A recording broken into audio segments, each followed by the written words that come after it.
Selamat datang di video PDD-UKTPT SERDOS bersama saya, Ounu Zakiy Sukaton. Video ini ditujukan sebagai salah satu syarat sertifikasi dosen di tahun 2023. Izinkan saya untuk memperkenalkan diri secara singkat. Saya sudah menjadi dosen tetap dengan jabatan akademik asisten ahli selama kurang lebih 2 tahun di Universitas Chung. Saat ini, saya mengajar mata kuliah linguistik di program studi Sastra Inggris Fakultas Bahasa Universitas Chung. Pada kesempatan ini, saya akan menjelaskan tentang salah satu mata kuliah yang saya ampu, yaitu Sociolinguistics. Mata kuliah Sociolinguistics membahas tentang hubungan bahasa dan masyarakat secara ilmiah. Mata kuliah ini lebih mengedepankan aspek linguistik dibandingkan aspek sosial dari fenomena-fenomena yang disajikan. Mahasiswa akan diajak lebih peka secara bahasa dalam penggunaannya di masyarakat, sehingga dapat menganalisis fenomena-fenomena sociolinguistics dengan kerangka teori yang sudah dibakukan. Semua objektif yang disampaikan dengan metode pemecahan masalah atau studi kasus.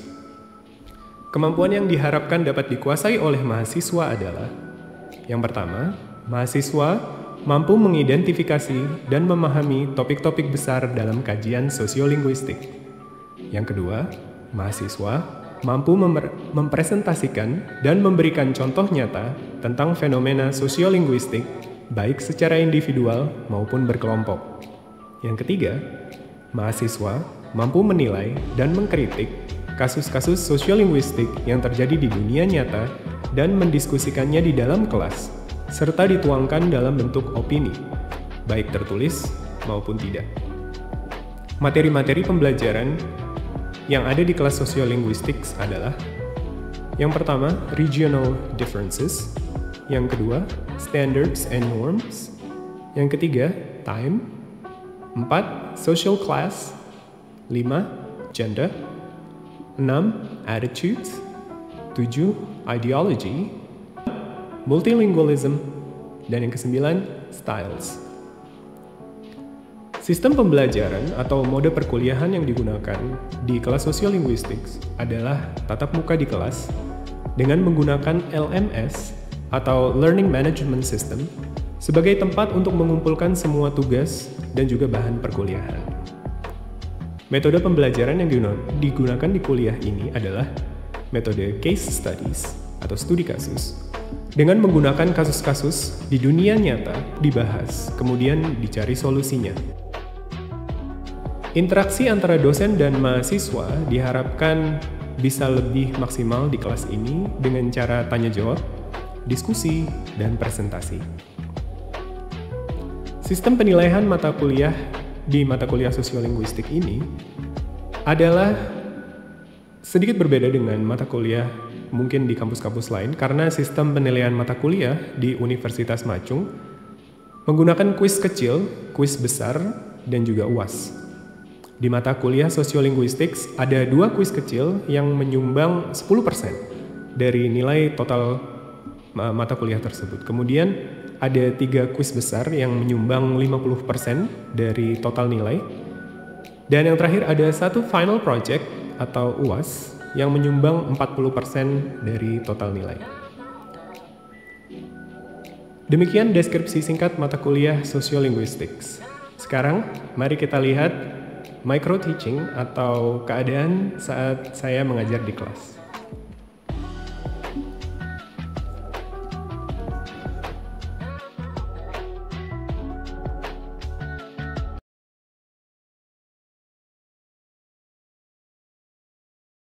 All right, good afternoon everyone and welcome to my class. My name is Ounu Zakiy Sukaton. I am your sociolinguistics teacher for this semester. Today we're going to talk about regional differences, the concept of regional differences in sociolinguistics. Maybe some of you have heard about differences in accents, in English accents, and other languages accents. We are going to discuss that in detail today. We're going to start with the relationship of language and geography. As you can see in this map, it's a map about how the European people say yes. Okay? As you can see, there are a lot of differences. However, there are a lot of similarities as well. For example, if you have a look at the blue colored region, the way they say yes is da. Okay? And you can see that this is Russia. And there are a lot of other nations in Europe that also use Russians or varieties of Russians as their first language. So we can see that they have different colors. We have yellow, we have pink, and that is how we differentiate nations. Okay? So language here can also be used as socio-political entity, which means nation. Okay? It can be a group of people that lives in the same area, for example, or a group of people who are descendants from the same race. For example, if you see this, this is Spain, by the way, and this here is Italian, okay, and this here is French. So they're sort of like similar because they are daughters' languages from Latin. So the mother is Latin, and then from the Latin languages, they have French, they have Spanish, and they have Italian as well. One more, Portuguese, but Portuguese is somewhere over there. It's a little bit different. Instead of C, they're using ya. Anyway, that's socio-political entity. So different languages mark different nations. And then as different people have different languages, they also have different identity, national identity. For example, you will be able to know that the English people, they just say yes, okay? And only a small part of European country actually use yes, English. But English is the second language in Europe. Okay, everyone speaks English, basically, at the moment. So social identity. If you are an English person, you're going to use yes. If you want to identify as a German, for example, you're just going to use ja. Okay? And social patterns. And we can see that people who are living close together, they tend to speak the same language. Okay? For example, here, da. A lot of them are nations that is basically descendants from the Soviet Union, and then ta, they are close together, so we see a pattern. It's not like random, blue here, blue there. No, it's rather coming up together, like a pattern. So you can see pattern. And yeah, if you have any questions, maybe yes, KB. Thank you. Besides a part of this European continent, is that happen in another country or continent? Okay. Thank you, Gabby. That's a really good question. This does not happen in Europe only.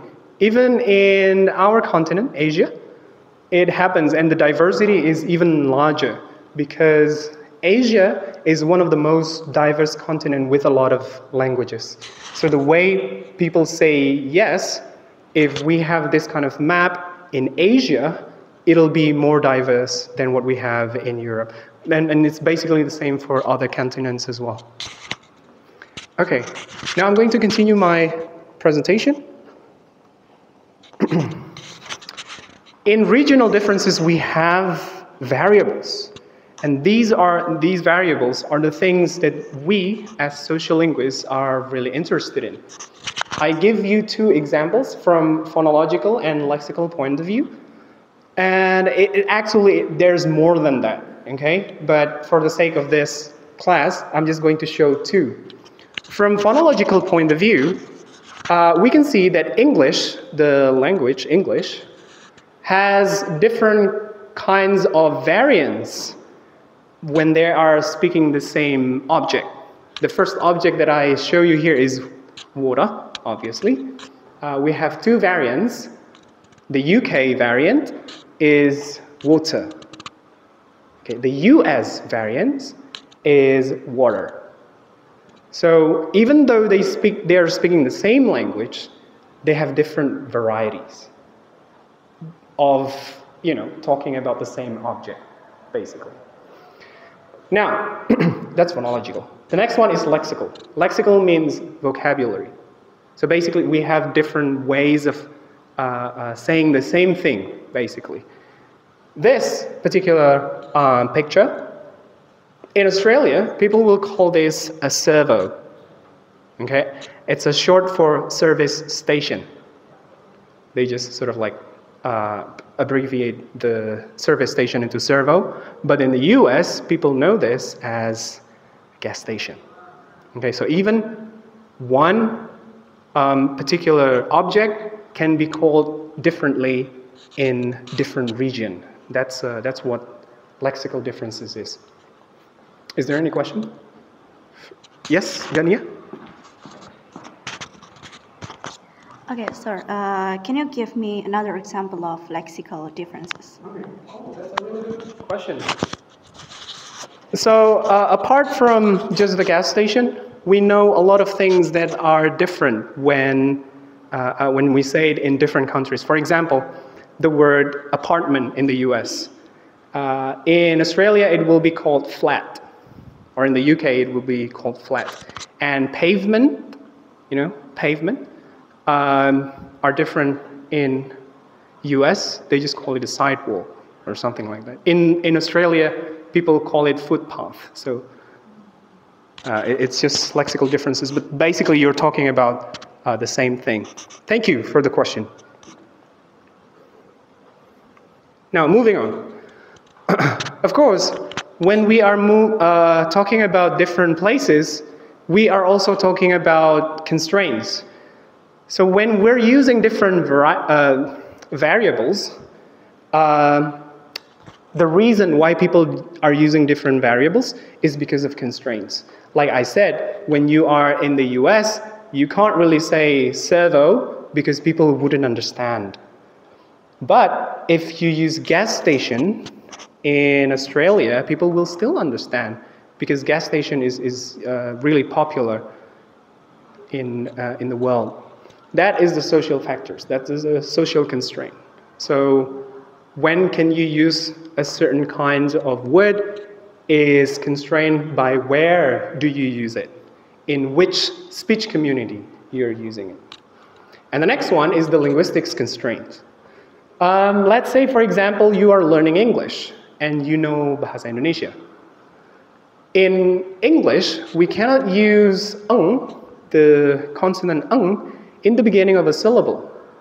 So saying words like ngantuk, for example, is going to be really challenging for American people because they're not used to it. The is only used in the end of a syllable, in English language, obviously. I hope it's clear. So I'm just going to jump to the next slide.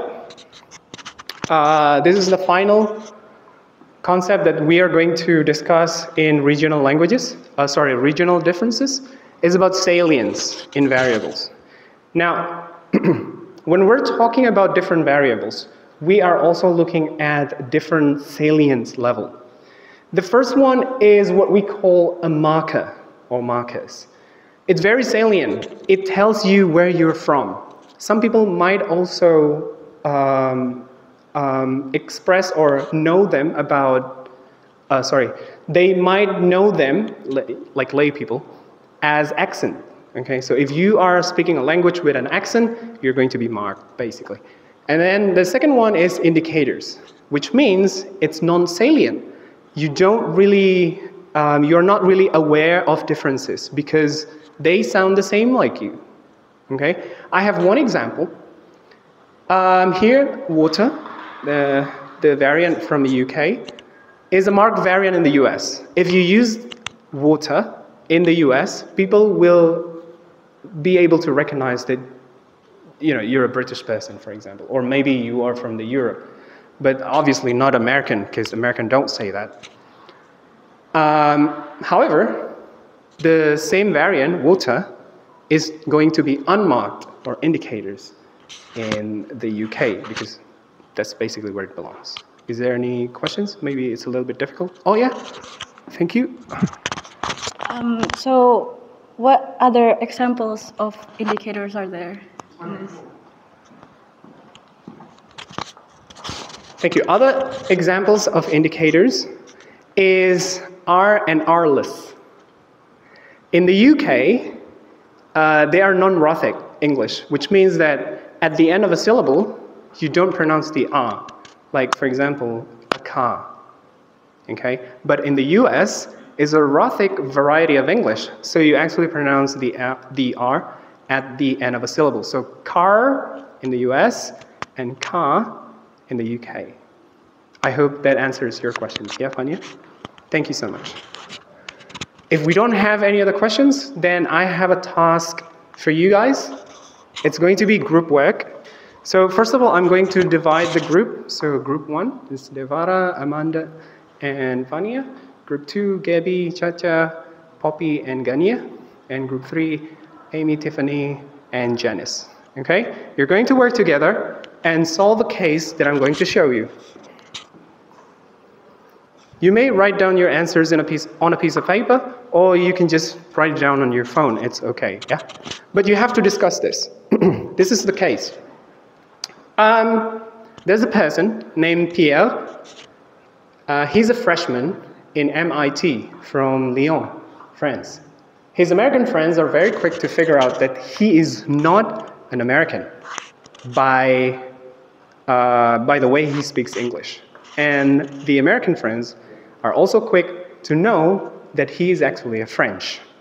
Now, your task is to point out some possible markers from Pierre's speech that shows his French identity and explain some constraints of English and French features. Okay? And of course, I'm going to give you a little hint.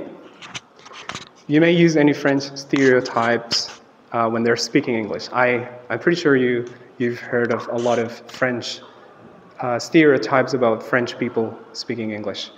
Now, I'll give you 5 minutes in order to discuss it with your friends and then come up with some answers. Yeah, you may start now.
All right, everyone, time's up. I hope we will have some answers regarding the group work that I've assigned to you. So to start it off, do I have any volunteers okay, we have Amanda and Chacha Chacha, you'll go first, okay? There we go. Okay, thank you, Pak. So, the way Pierre greets his American friends, like he said good morning, like the R, is different. That like the way American people say good morning. And second one, when Pierre pronounced croissant as croissant, like the way French people pronounce it, because usually American people call it as croissant. Yeah. Okay. That's really Thank good. you. Well done. Can you just give me Yeah, so your group is highlighting the use of the French R, okay, which is not slightly different, it's just hugely different from American R. And then Amanda, you raised your hand? Yeah. Okay, thank you, sir. So here's what we found from the discussion. Referring to the French stereotypes, when Pierre is speaking English, he might be dropping his H sound. Yeah, that's right. So instead of saying he's hungry, he might be saying he's angry or yes. That's great. Is there anything else that you can find? Oh, and there's another one, maybe from the lexical variables.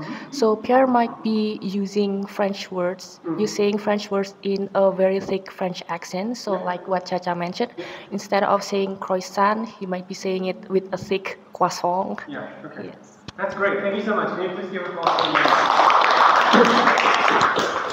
Well done, everyone. Well done. So now you can actually analyze the markers. Sometimes, not sometimes, most of the time, markers are going to be seen as stereotypes. And that's how we stereotype people based on their speech, because they are marked. If you are speaking differently from the speech community that you are in, then you are going to be marked. But if you are speaking in the speech community, the same speech community that you are in, then you're simply an indicator. I also have some possible answers, and some of you have already pointed out the French R, obviously, as in ran. It's really different from the English, American English, sorry. And then the dropping of H sound is also common in French speakers who are speaking English. And one more thing, that in French, there is no eh sound, as in like kid, okay? So they will more likely say kid instead of kid, as in the US English pronunciation. So something like the kid was nice is what commonly said by the French people. And that would be all for my class today. Thank you so much for your participations. I have already put the references in your learning management system, so you can access them if you have, if you still have some questions or confusions about the topic. Obviously, you can access this and you can read it at your leisure time. And I expect you to read the upcoming journal articles that I'm going to assign you in the learning management system. So one more time, thank you so much for attending my class, and I'll see you guys again next week. Good afternoon, everyone, and I'll see you. Bye.